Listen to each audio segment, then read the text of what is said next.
اعوذ باللہ من الشیطان الرجیم بسم اللہ الرحمن الرحیم السلام علیکم ورحمۃ اللہ تعالی وبرکاتہ۔ سامعین حضرات، کل سماعت کیے تھے شیخول کا رکوع نمبر 53، آج انشاءاللہ سماعت کریں گے رکوع نمبر 54۔ ایک بار درود پاک پڑھ لو۔ اللہم صلی علی سیدنا شفیعنا نبینا حبیبنا مولانا محمد بارک وسلم صلاۃ و سلام علیک سیدی یا رسول اللہ صلی اللہ تعالی علیہ وسلم۔ بسم اللہ الرحمن الرحیم، اللہ کے نام سے شروع جو نہایت مہربان رحمت والا۔ آگے اللہ تعالیٰ ارشاد فرماتا ہے، انما حرم علیکم المیتۃ والدم ولحم الخنزیر وما اہل به لغیر اللہ فمن اضطر غیر باغ ولا آد فلا اثم علیہ ان اللہ غفور رحیم۔ اس نے یہی تم پر حرام کیے ہیں مردار اور خون اور سور کا گوشت اور وہ جانور جو غیر خدا کا نام لے کر ذبح کیا جائے، جیسے بسم اللہ اللہ اکبر کی جگہ کوئی اور نام لو یا کچھ اور، تو وہ حرام ہے اس کا گوشت۔ تو جونا چار ہو، نہ یوں کی خواہش سے کھائیں اور نہ یوں کی ضرورت سے آگے بڑھیں تو اس پر گناہ نہیں، بے شک اللہ بخشنے والا مہربان۔ آگے اللہ تعالیٰ ارشاد فرماتا ہے، ان الذین یکتمون ما انزل اللہ من الکتاب ویشترون به ثمنا قلیلا اولئک ما یأکلون فی بطونہم الا النار ولا یکلمہم اللہ یوم القیامت ولا یزکیہم ولہم عذاب علیم۔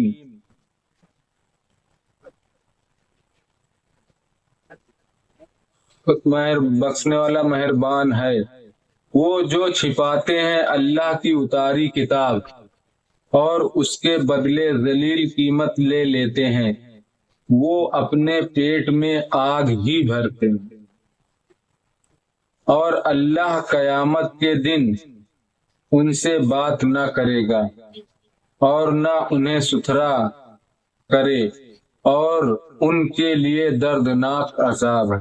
آگے اللہ تعالیٰ ارشاد فرماتا ہے، اولئک الذین اشتروا الضلالۃ بالہدی والعذاب بالمغفرۃ فما اصبرہم علی النار۔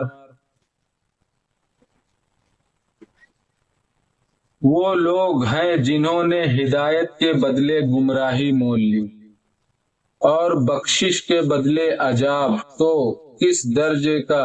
کس درجے انہیں آگ کی سہار ہے۔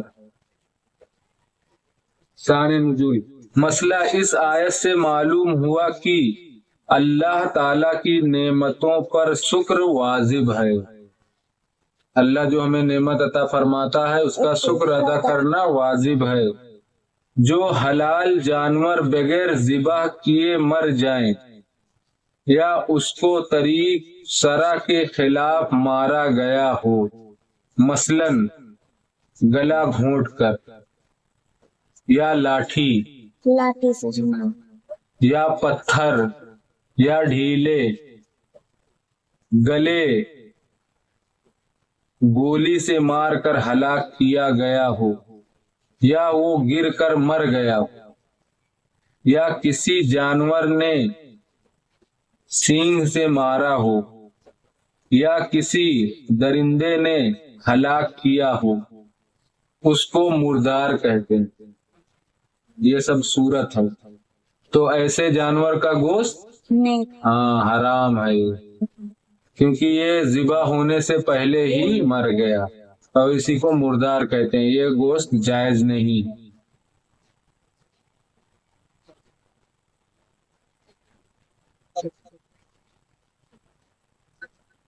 ہلاک کیا اسے مردار کہتے ہیں، اور اسی کے حکم میں داخل ہے۔ زندہ جانور کا وہ عضو جو کاٹ لیا گیا ہو، مسئلہ مردار جانور کا کھانا حرام ہے، اس کا کھانا بھی حرام ہے، مگر اس کا پکا ہوا چمڑا کام میں لانا اور اس کے بال، سینگ، ہڈی، پٹھے سم سے فائدہ اٹھانا جائز ہے۔ اس کا چمڑا کام میں لینا جائز ہے، ہڈی ہوا، اس کا بال ہوا، سینگ ہوا، یہ سب سے اس سے فائدہ اٹھانا جائز ہے۔ تفسیر احمدی، مسئلہ خون ہر جانور کا حرام ہے، خون پینا حرام ہے، اگر بہنے والا ہو۔ دوسری آیت میں فرمایا او دمم مسفوحن، مسئلہ خنزیر، سور نجس العین ہے، نجس کا مطلب ناپاک ہے، لعین ہے، اس کا گوشت، بال، ناخن وغیرہ تمام اجزا نجس و حرام ہے، اس کا چھو گیا جہاں کچھ بھی نہیں، سب حرام۔ کسی کو کام میں لانا جائز نہیں، کسی کام میں اس کو لانا جائز، چونکہ اوپر سے کھانے کا بیان ہو رہا ہے، اس لیے یہاں گوشت کے ذکر پر اکتفا فرمایا گیا۔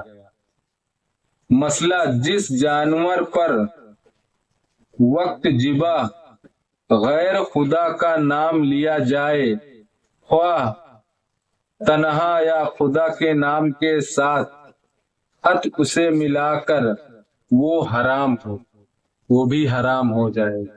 جیسے ذبح کرتے وقت کہتے ہیں بسم اللہ، اللہ اکبر، اب وہ ساتھ میں کسی اور کا بھی نام لے لیے تو وہ حرام ہو گیا۔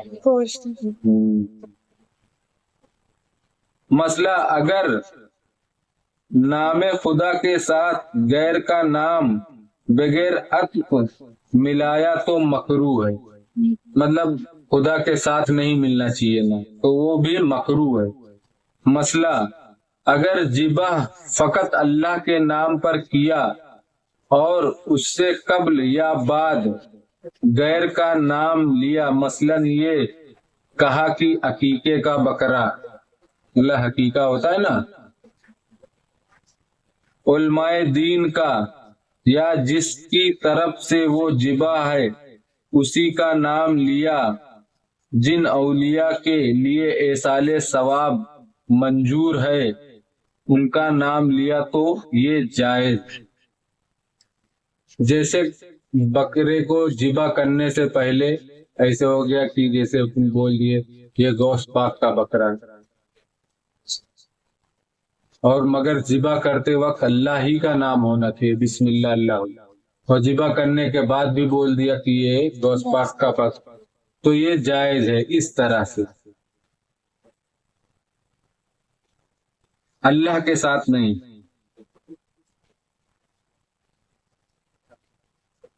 جائز ہے، اس میں کچھ حرج نہیں۔ تفسیر احمدی، مدتر وہ ہے جو حرام چیز کے کھانے پر مجبور ہو